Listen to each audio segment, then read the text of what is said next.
Have you ever dreamed of building your own underground house?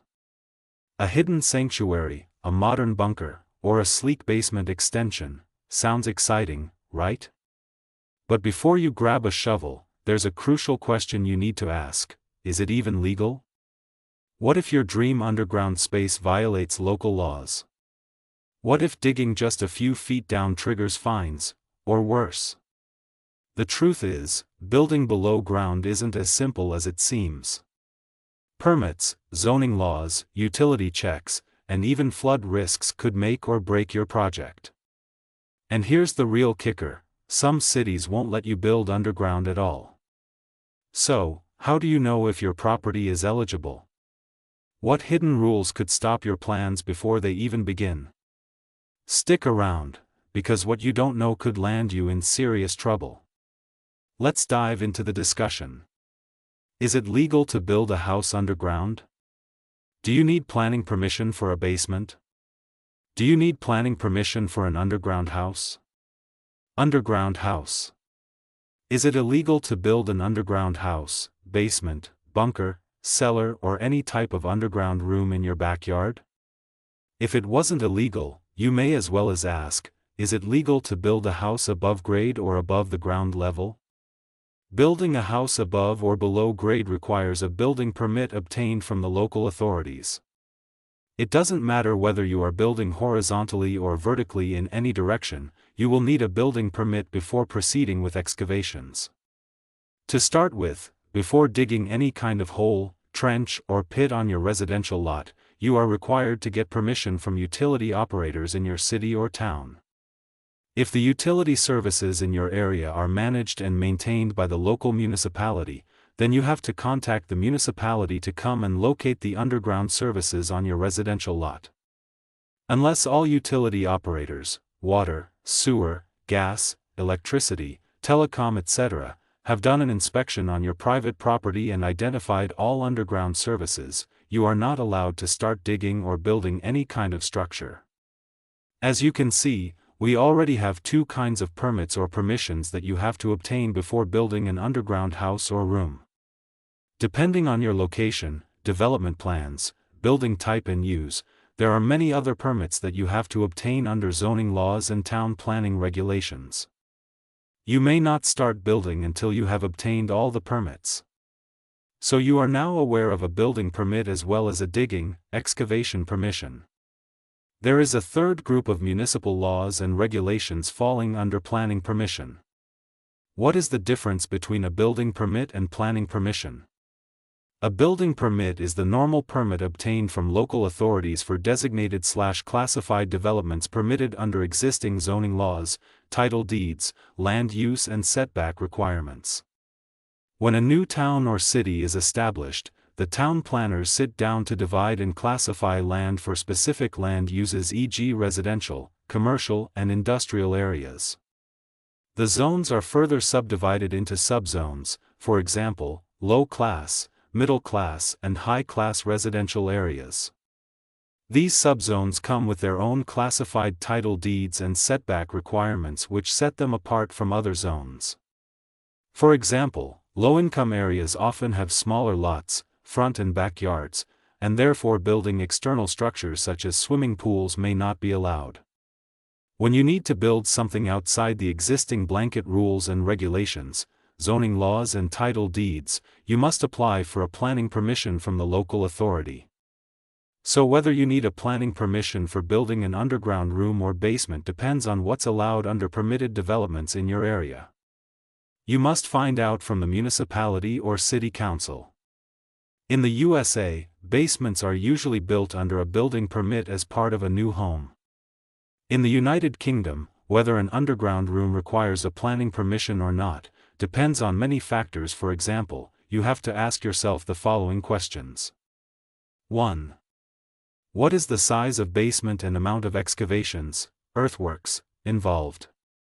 The gross floor area of your basement as well as its depth matters because it determines the volume and extent of excavations that need to be done on your plot or lot.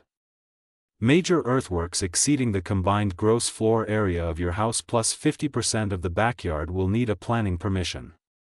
Most basements are single-story underground structures. If your basement has 2 or more stories, or more than 4 meters deep, you will need to get a planning permission. In this case, no additional floors can be built to an existing basement even if it was built under a permitted development permit. 2. Will the basement be a detached standalone structure or will it be attached to the main house?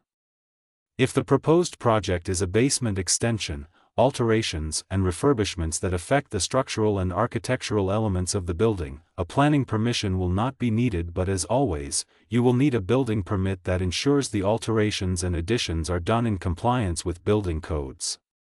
Alterations to electrical, mechanical, and plumbing installations also require a permit, including newly installed systems. However, this will depend on your town, city, or district council.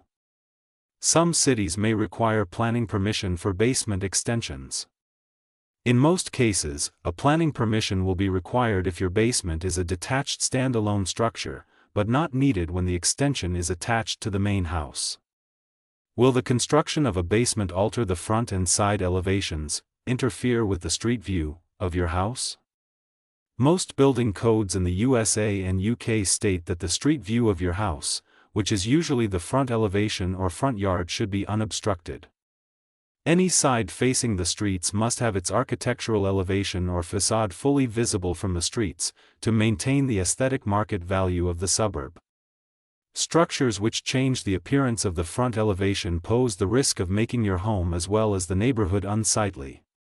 For this reason, structures like light wells, rails, septic tanks, shipping containers and water storage tanks must be positioned in the backyard. If a light well is to be built in front of the house, it should be unobtrusive, discreet, aesthetically pleasing and laid flush with the ground. 3. Do you live in a conservation area protected by the government? Conservation areas are not just landmarks or places of historical, archaeological, and architectural importance, but they also include areas of natural and ecological importance with protected species and habitats. It's usually the obligation of government to protect such areas. Legislation is in place to prevent damage and destruction to such places by human activity and industrialization. Building is one of human activities that can cause damage to conservation areas. For this reason, if your proposed developments or renovations are located in a conservation area, you will need to apply for planning permission. In conservation areas, there are no permitted developments. A planning permission is the first thing you need to get before being approved for a building permit. 4. Do you live in a multifamily unit, for example, an apartment block, condominium, or cluster units? Multifamily residential units are found in apartments, flats, condos, and semi-detached cluster home housing.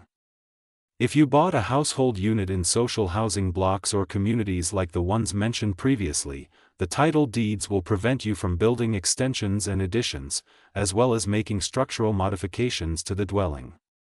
A planning permission will be needed, for example to build a basement/underground room. 5. Do you live in a flood zone, critical drainage area, or near a watercourse? Basements and any underground rooms such as cellars are prone to flooding due to their floor position, which is way below grade or flood base elevation, FBE. In the United Kingdom, a flood risk assessment is required prior to approval or building a basement. There are high chances of your basement building proposal being rejected when it's situated in a flood zone, critical drainage area, or watercourse. In a case where your basement proposal is approved, you should have obtained planning permission, which requires a detailed flood mitigation plan done by professional consulting engineers. Conclusion: it's illegal to build a basement or any underground house without a planning permission. An underground room or extension may not be built where a planning permission overrides a permit for permitted developments. Habitable underground rooms are also subject to basement building codes to ensure safety from risk of collapse, flooding, suffocation, and fire hazards. A means of escape should be provided for in the event of emergencies. Doors and windows must not have complex operating mechanisms. They should be opened easily from the inside without requiring special knowledge. HVAC installations like boilers, radiators, and hot water tanks must be located in their own room, separate and away from the living/sleeping area.